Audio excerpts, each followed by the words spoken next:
వివరించెదననుచు కౌశికు మీదు వివర్ములు వీర కార్యములు తెలిపెను అంట. తల్లి అహల్య శాపమోచన తను తెలిసినంతట శతానందుడు ఆనందముగా రాఘవ చూచుచు యోగక్షేమములరసెను అంట.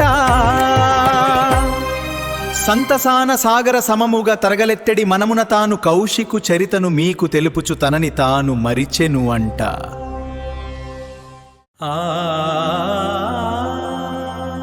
బ్రహ్మపుత్రుడు కుశుడును వాడు అతని తనయుడు కుశనాభుండు. పుత్రుల కొరకు ఎంతో వగచి జన్న ముందుగాధి తనయుగ పొందెను అంట. అతడు పొందెను విశ్వామిత్రుని ప్రజల మన్ననల అందుచు తాను తండ్రి కీర్తిని నిలిపెడువాని. ఆ రోజులలో ఒకనాడు వేటకు తరలిన విశ్వామిత్రుడు వశిష్ఠ ఆశ్రమ వాటిక చూచుచు ఆహ్లాదానామునుగంగా ఎదురై వచ్చి వశిష్ఠుడప్పుడు అర్ఘ్యపాద్యముల సేవలు చేసి వచ్చిన రాజును సేద తీర్చగా కుశలములడుగుచు శబలను చేరి మహారాజుకు అతని సేనకు అతిథ్యములొసగంగా ప్రార్థన చేసి అనుమతినిచ్చే. అంతను గోవు పంచభక్ష్యములనిచ్చెనుండ.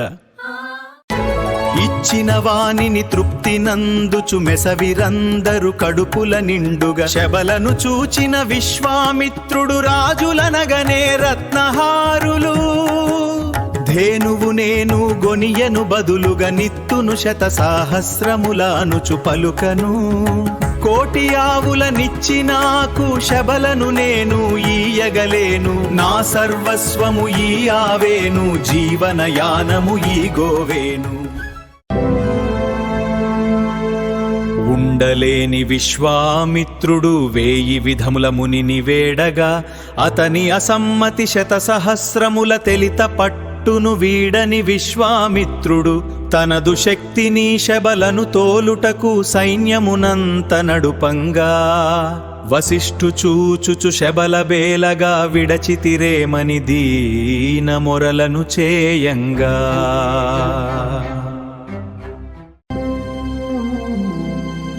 శబలను జూచిన వశిష్ఠుడంత నిన్ను విడుచుట కలలోట కలలోనేనా నాకు కూడునా. బలము గలిగిన నృపతి గనుక మదమున నిన్ను అధికారముతో కొనిపోతలి తలిచని పలికెను అంటా.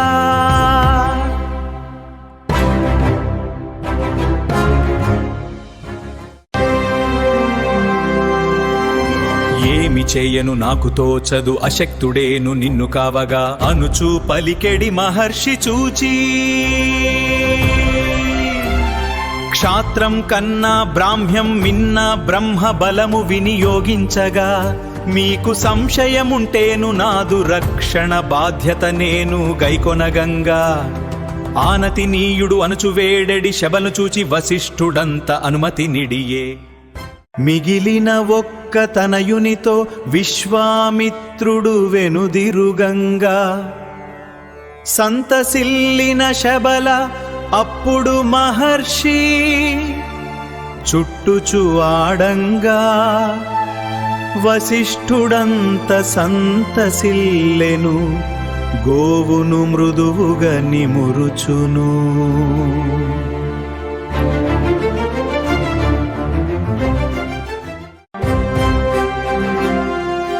మహర్షి ఆనతి పొందిన ఎట్టి ధేనువు తనున 1000 సంఖ్యలో సైన్యము పొడమే.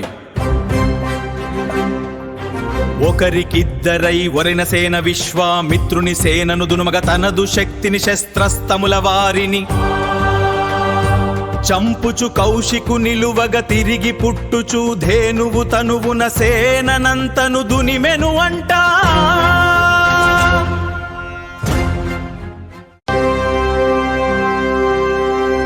తనయుకు రాజ్యము కట్టబెట్టిన విశ్వామిత్రుడు తపోదీక్షను పూనుటకప్పుడు మంచు కొండల చేరెను అంట. తపముకు మెచ్చిన మహాదేవుడు మదిలో కోరిక తెలియబలకగా ఆశాంతంగా ధనుర్వేదము అనుగ్రహించగ వేడెను. కౌశికు మెచ్చిన ఈశుడు అభీష్టమిడుచు నిలిచేను అంట. పొందిన బలములు తోడుగొనుచును ఆశ్రమ వాటిక చెంతకు చేరి, ఆగ్నేయాస్త్రము సంధింప అగ్నిని ముట్టిన పర్ణశాలను కనుచు.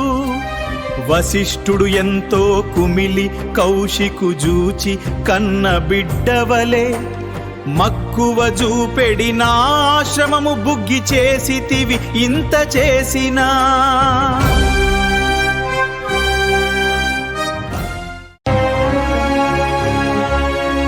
నిన్నునే ఊరక వదలా, ధరణి భారమౌ నీదు జీవనము. మున్ను రోజులు ఉండగరాదు అనుచు తాను పలికెను అంట.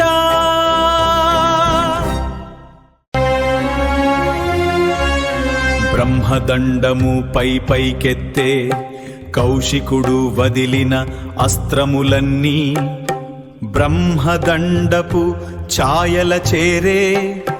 బ్రహ్మబలమునకు ఎరిగిన కౌశికు తపము చేయగా దక్షిణ దిశగా సాగెను.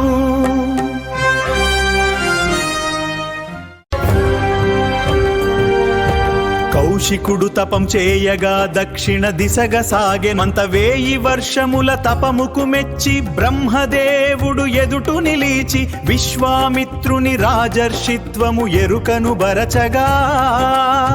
ఇంతకాలపు తపపు ఫలితము రాజర్షిత్వము కానే కాదు అనుచు కౌశికుడు వగచెను అంట.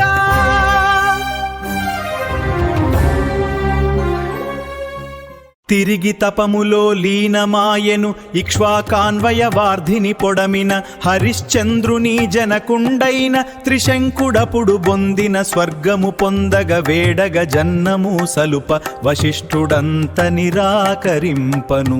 అతని కోరిక తీర్చెదననుచు విశ్వామిత్రుడు యజ్ఞము మొదలిడ హవిర్భాగము కొనగా నిలచిన.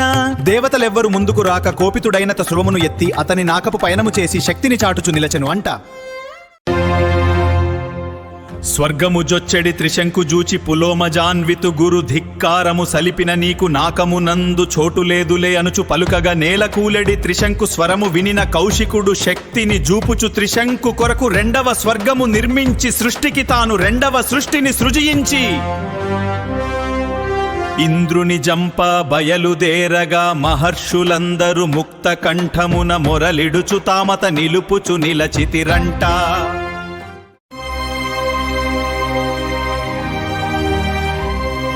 క్రోధకారమున పోయిన శక్తికి వగచుచు తాను తిరిగి పొందగా పశ్చిమ దిశకు దీక్షకు వెడలే. దీక్షకు దడసిన ఇంద్రుడు ఏమో తపము మాన్పగా మేనక బంపే. మేనక వగలుకు మేను మరచిన విశ్వామిత్రుడు శృంగారంలో మునిగి తేలుచు మేనక యందు పుత్రిక బడసెను అంట. తిరిగి తపముకు పయనమాయెను తిరిగి తపముకు.